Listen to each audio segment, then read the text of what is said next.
Welcome to another edition of Notes from Erin. Today I have a guest. I'm very excited to be speaking with author Haili Blassingame about her new book, They All Fall in Love at the End. I have a lot of thoughts, but thank you so much, Haili. Yes, thank you so much for joining me today. Thank you so much for having me. Okay, so we're going to start off simple. So I think one question I always love to learn from authors is what made you want to be a writer? Like, what was one of your earliest memories with reading, I guess?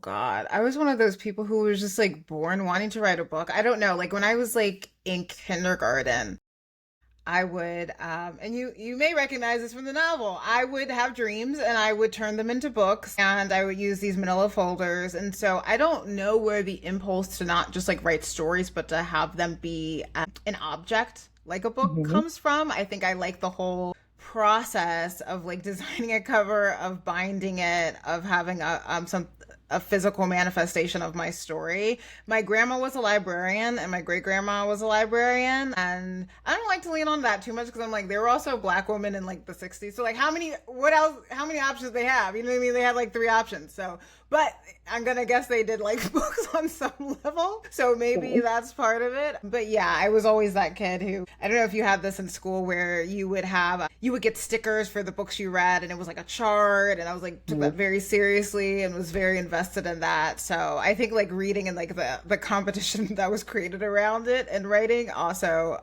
made me want to be a writer. But I don't know, I've always wanted to do it. I can't like trace this back to any particular origin. No, I love that because I do think, for one, the reading part, the competition, I think that that's kind of what got me reading more because we would have like those summer reading programs where you would get Yeah. pizza. And Oh, like it for was so me, good. that was a draw. Yeah. But I love that you've always wanted to be a writer because I feel like when you read, well, I have some questions about your writing process, but like I feel like when you read your book, you could tell that because I think there's so much different little storylines going on within the book that I think it comes through that you actually are called to do this.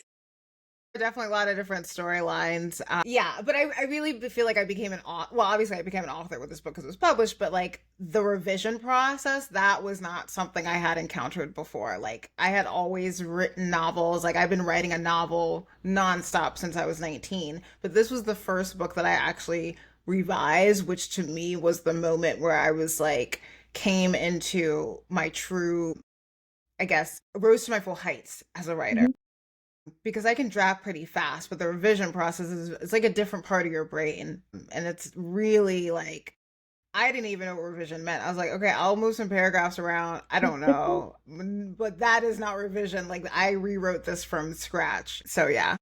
Well, so I guess that is a question I had. So it was kind of around the writing process. So the thing I really loved about this book is like I always so like okay so like during the pandemic I think we all well I was always curious what kind of content would be coming from the pandemic Mhm. because it was such an isolating time. People could like lean into their creativity because that's the only thing that you really had to do. So I think looking at life now and how much of a shit show it is right now, I was always curious also like what type of work we will be seeing coming out of this time.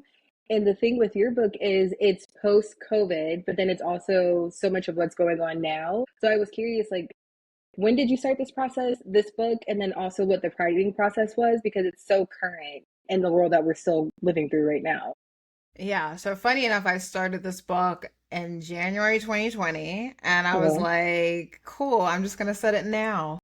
Then the pandemic happened and you could never set anything now ever again. So I was like, Yes. cool, I'll set it in 2024 when all this is over. And then, so I wrote it like a totally different book. Not totally different. The characters were the same, but it was just, a lot of major changes happened. And then, like, we were approaching 2024. I was like, shit, the election, like, gotta deal with that. Mhm. And so that is really how I started weaving in this current moment. And I think Gaza was also a turning point too, because I couldn't really stop thinking about it. But it didn't start out that way. And I was basically, I wrote it, I finished it, and we went out on submission to editors the week before the election. So we didn't even know who was going to win. I made Trump win. I mean, it wasn't a huge surprise, but Mhm. that was also kind of crazy to do that. And Mhm. we sold it before the election. And so as things were unfolding here in DC, I was basically just like updating as things were happening, which is another weird quirk of this book that it's very unprocessed. Like if I was trying to write this 5 years from now, it would probably be different. I mean, I was sort of experiencing everything as I was writing it, and so I think it turned out okay. I mean, I was like, I would never do this again. I would 0 to 10 don't recommend writing that way, but Well, it's interesting that you wrote it with the idea of him winning before you even knew that he was winning or that he won.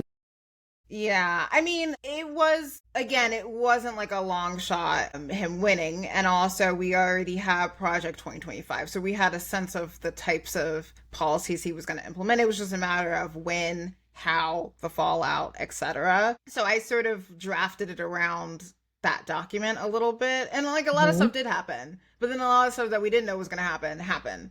Yeah. And then like a plane crashed into the Potomac.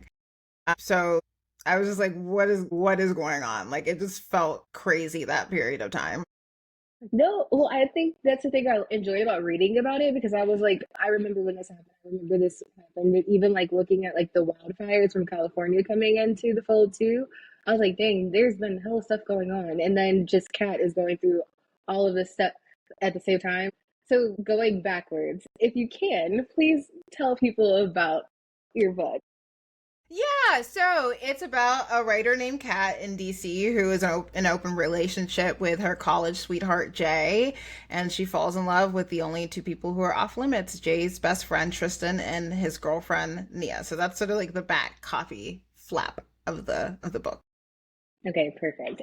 And I feel like from what I learned about you before, I feel like this book comes as an extension of your New York Times Modern Love article. I don't, well, one, is that true? And then also, yeah, so I guess first there, like, especially because your Modern Love piece was, I really enjoyed it when I read it. Like, I felt like I learned a lot in the article. I feel like the portion about like solo polyamory is something I had never really heard about before or like learned about with the term, I guess. So I felt like that was very interesting. And then also like the thought process around Black women and monogamy and stuff like that too. So for one, like what made you want to continue talking about those topics in a way through this book versus like, I guess making like another essay? Yeah, I mean, I was very much working through my own relationship with non-monogamy and trying to figure out myself in terms of understanding my desires and like contextualizing those desires in my community. And the modern love piece, I'm not gonna lie, I wrote that in a week. I needed a new couch. Like it was like not part of my artistic practice. Like it was just like I need money. Hmm. And so I was like, I have this story. I don't know. I didn't even understand really the scale of modern love when I wrote it. It was crazy. And then I got an agent from the piece and she wanted me to write a memoir.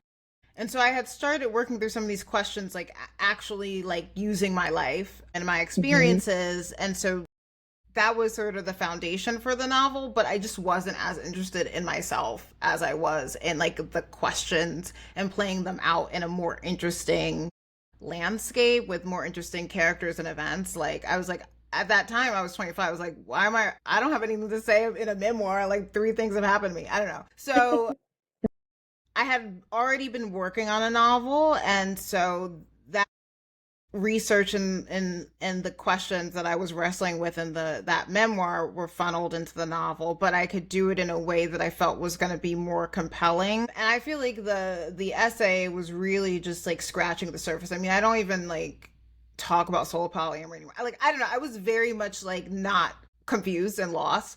And Hmm. so writing the book was my way of trying to like generate my own answers through narrative and through storytelling, which is normally how I sort of seek answers by like watching things and reading things. And I couldn't really find it. And so I was writing it and working it through it in that way. And the novel felt like, it felt like it needed the space of a novel to really hit on all the angles that were presenting themselves to me with these questions.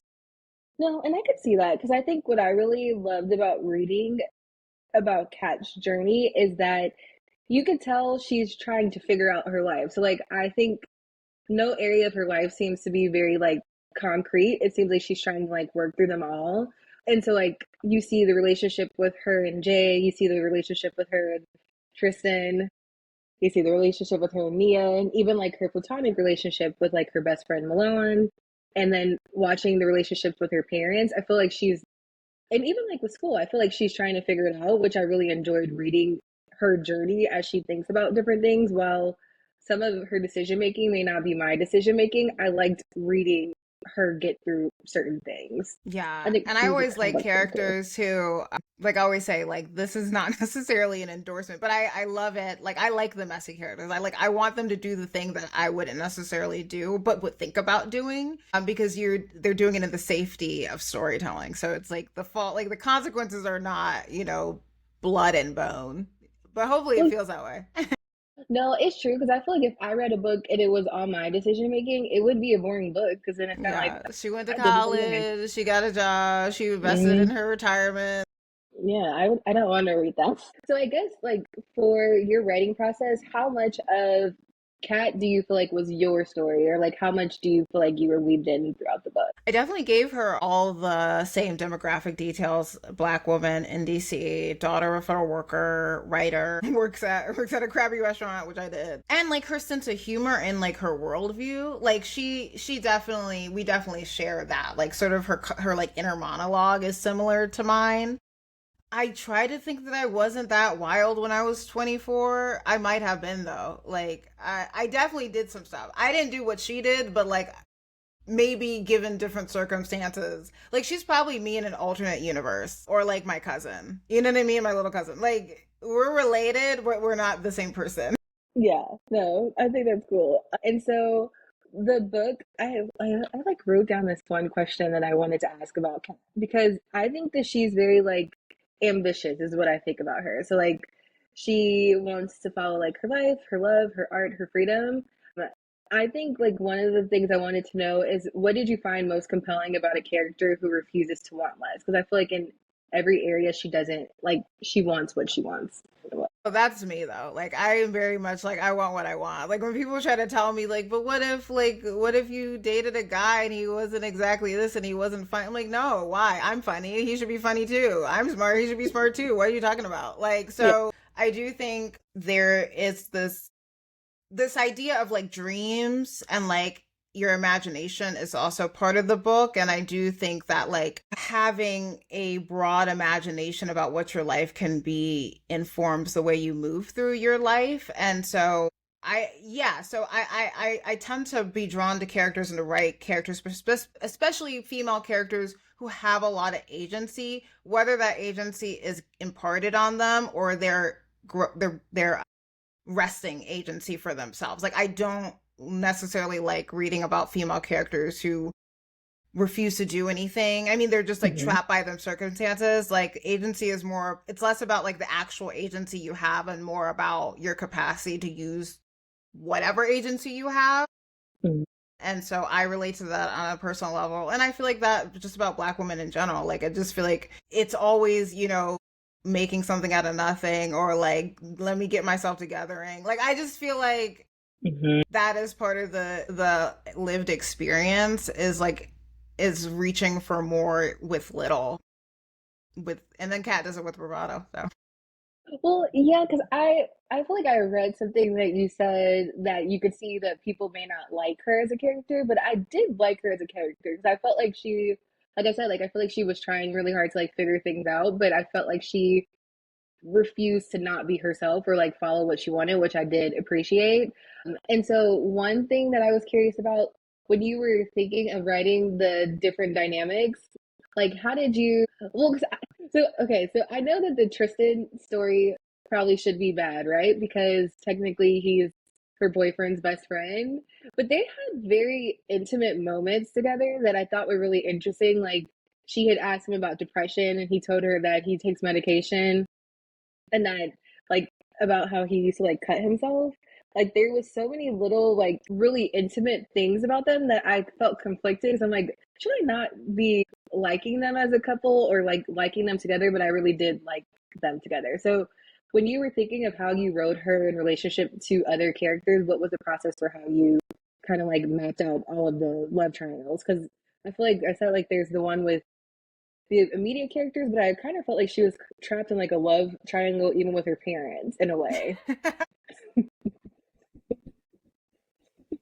getting 40 in here. No, Like, No, I wanted people to feel conflicted. Like I was like, I want y'all to feel as conflicted as I be feeling. But like, Hmm. and it's really just like challenging this idea that you can only love one person, and we see this all the time with people who get divorced and then remarry, or widowers and widows. Like Hmm. there are usually multiple loves in our lives, like multiple romantic loves. I mean, very few people end up with the person, their first love, even though that's still the story that we glom onto as like being the ultimate love story.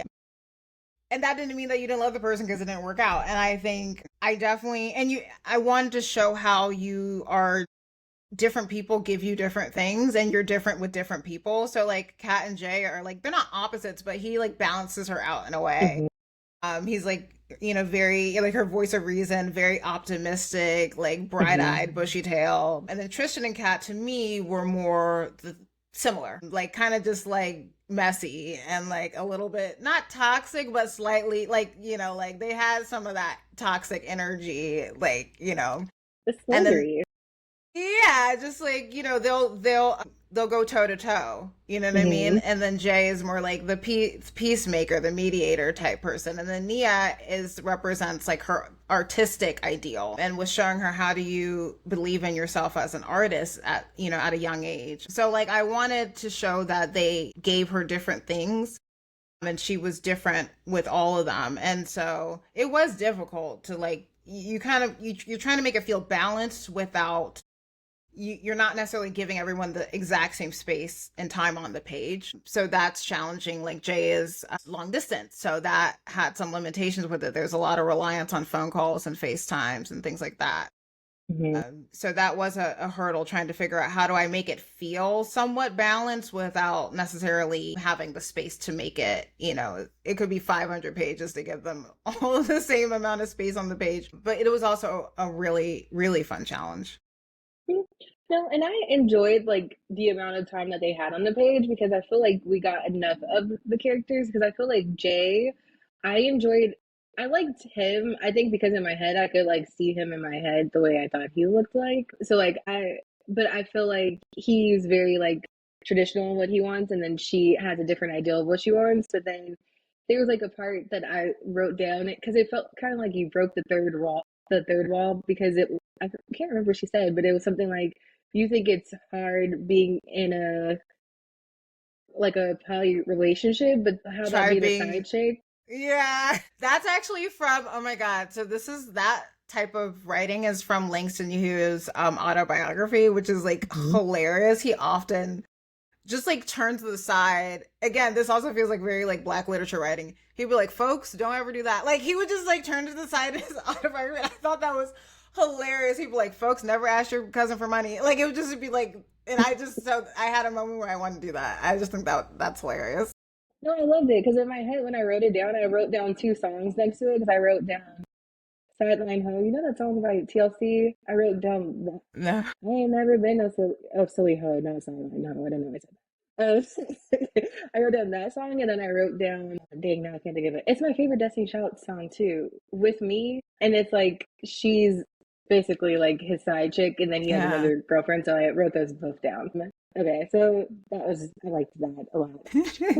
And then I guess speaking of music too, one thing that I noticed as I was reading is there's not that much music mentioned throughout the book. And I feel like lately, I feel like a lot of books I read have a lot of like music details. So I was curious, like, for one, was that purposeful that you didn't put music along with things? And then also, if for your writing process, did you have like a soundtrack or something that you were writing with? Yeah. So each of the parts are songs. And I don't know. I'm not a writer who listens to music when I write. Like, I can't do Mhm. it. The only thing that I did listen to was so when I was rewriting the first chapter, so originally the first chapter was only Kat and Tristan, and they were meeting for the first time. And now it's Kat, Tristan, and Jay, which created a triangle, a dynamic. So I did listen to the Challenger soundtrack Okay. because I was trying to like get that energy of like a ball going back and forth and like sort of there's like multiple dynamics at play. So that was like the only time I actually listened to music to write because I was trying to like channel that energy of like I don't know if you've seen Challengers, but like That's the movie with Zendaya. Yeah, it's a Zendaya tennis love triangle Mhm. thing, but like it has this like doom doom, like it's like very bassy and like in your chest and competitive and like erotic. So like I was like I did listen to that to write that, but Okay. otherwise I don't. I do have like a playlist that is somewhere on Spotify that has like a lot of like Beyonce and Sabrina Carpenter. I don't know, Chapel Roan. So yeah, the parts are different songs, and that was I can't even remember why I did that. Honestly, like sometimes you make editorial decisions and you can't even remember what the point of it was. I think it was to just be like, okay, this was the music that was around at the time, like Mhm. Renaissance and things like that, Mhm. and Olivia Rodrigo stuff like that. Okay, perfect. And then I guess also another thing that we mentioned too was like the conversations that Kat was having with Anwar. I think it was really nice the way you put it in, how they're like emailing each other as kind of like pen pals.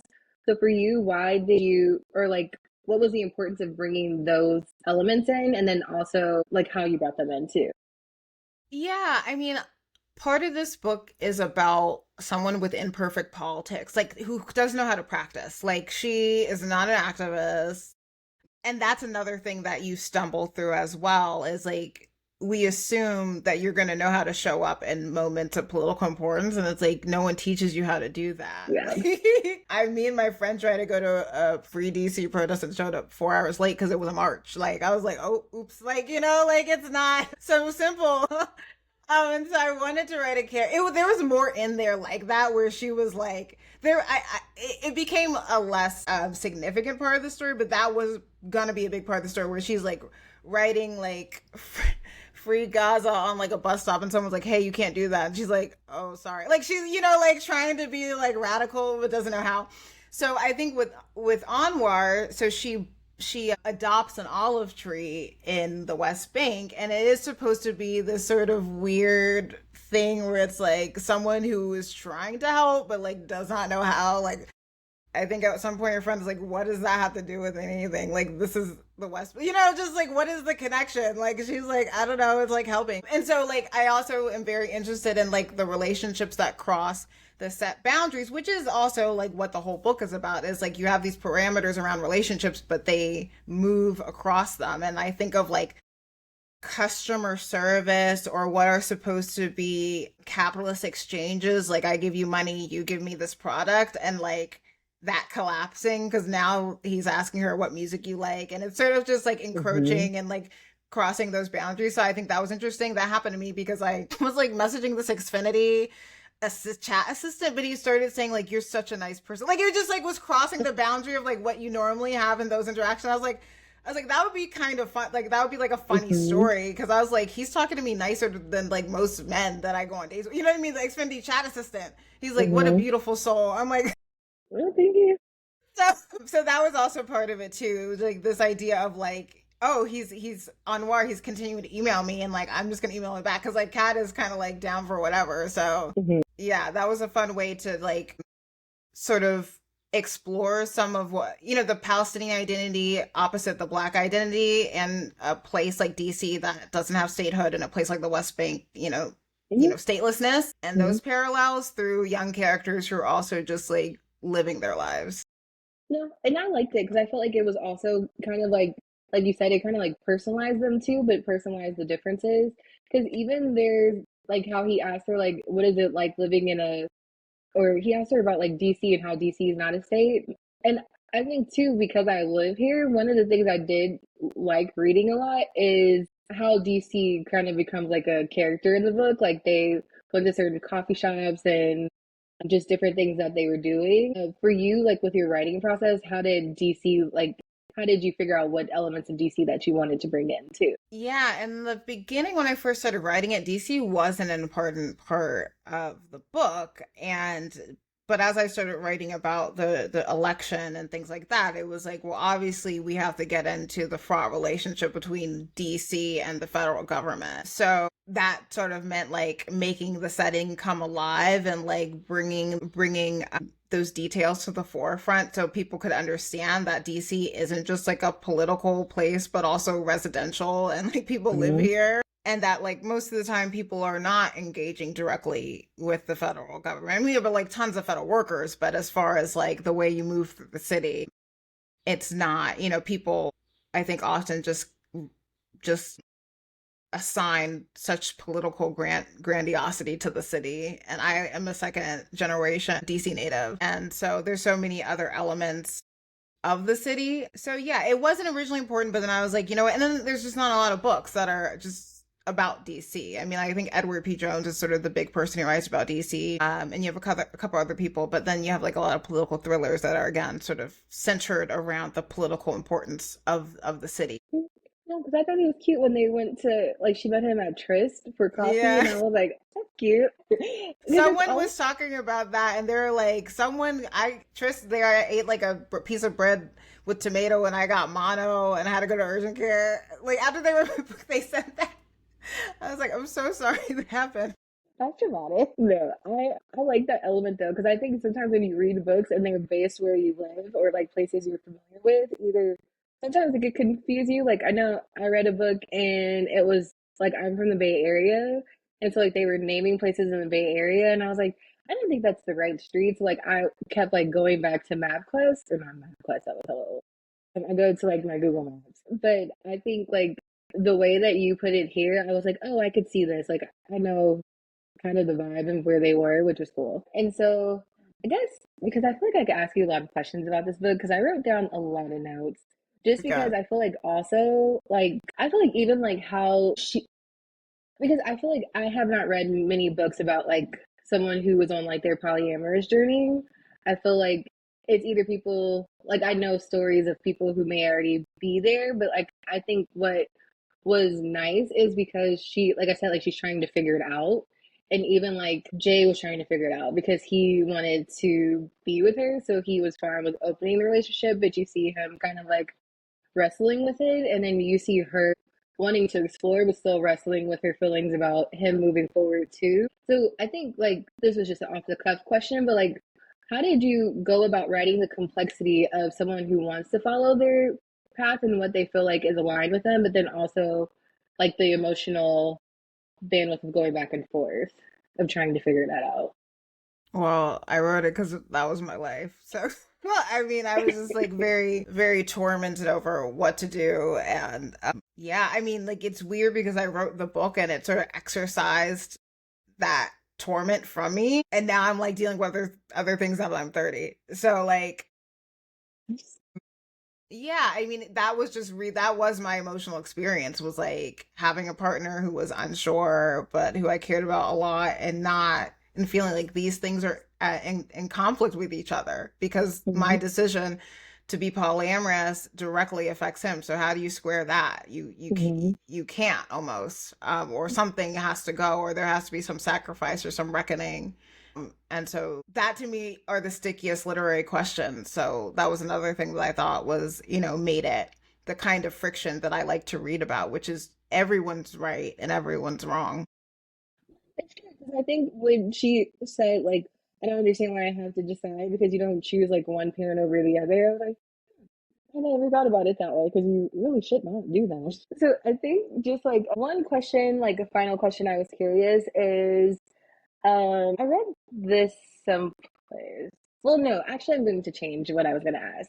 So, okay, so one thing is if you gave people like a quick spill into why they should read your book, what would you say? I'm sorry, you said a what? Like if you had to give people like a quick like summary or not summary, but like this is why you need to read my book, what would you tell them? I think I would say that it's not what you're expecting and that it is a literary love story. It is a family drama. It is, a political novel, and it's more political than you're probably thinking, and that's intentional. You can expect too much from it, and that you should probably discard your expectations entirely. And I think that it's part of an archive of what this moment is from the human perspective and outside of the news cycle, but still very much informed by it. So, and it's messy. It's messy. Like,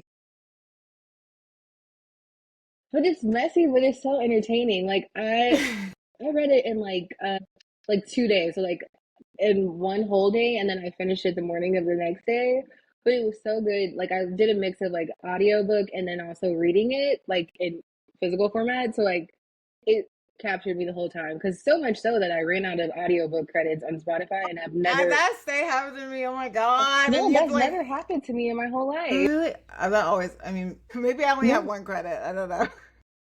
no, I was shocked. I was like, dang, because I think I started listening to an audiobook and then I never actually finished.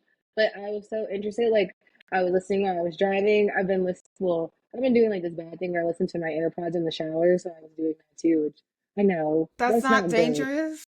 I don't know. Probably so, because I probably could get electrocuted in my ear or something. I would Google that. I know. And then I guess lastly, I know that you had said that what's his name? F.K. Fitzgerald? That's not his name. The guy who wrote The F. Great Scott Gatsby. Fitzgerald. And F. I was like, Scott that is so Fitzgerald. wrong. Yeah, F.K. Twigs. that's where it was going in my head. But I know you referred to him as like your literary daddy. So I guess for What? one, what I read. Why do you like him so much? And yes, what about him? And I guess also like The Great Gatsby, if that's one of your favorite books. What about those two things, or that as a whole, captures you or I do think the captivates you? great Yeah, I do think The Great Gatsby is a perfect novel. And it's a novel I think you have to read outside of school. You have to reread to really like appreciate it. There's this term called upmarket fiction, which you might have heard, but it's essentially this idea of like the blend of literary and commercial fiction. And it's like a murky category. Book club fiction is another name for it. You see a lot of big books like Where the Crawdad Sings and Lessons in Chemistry that are in that category, but I feel like The Great Gatsby is the original upmarket novel, and I think it does exactly what I would want that type of novel to do, where it's plotty and it's literary in terms of the prose is absolutely exquisite. There's a profundity to it. It's deeper. Like there's one critic who says it goes down like a martini, that you don't notice sort of like the toothpick in it. And that's so true about that book because it moves so fast. It's like partly like a crime novel and a love story, but like what it's saying about the America specifically in the 1920s is so there's just like a dark grittiness to it. I think it just does so many things in like such a short amount of time. And he was 29 where my book came out with Scribner at 30. His book came out at Scribner at 29. He also is just very I mean I love talking about Scribner. He's also very I just feel like different from a lot of his contemporaries like Hemingway and Woolf. Like he was very sensitive, and like if you read his letters with his editor at Scribner, he was very worried about the book. Like, he was like trying to change the title like 3 weeks before it was coming out. He was like nervous. Like he just shows like a type of like masculinity that I think would surprise a lot of people. So yeah, I feel very tender towards him, and he didn't. And, he's one of those authors who died and didn't see the success of his novel. The Great Gatsby had like very mixed reviews when it came out and did not sell well. Mm-hmm.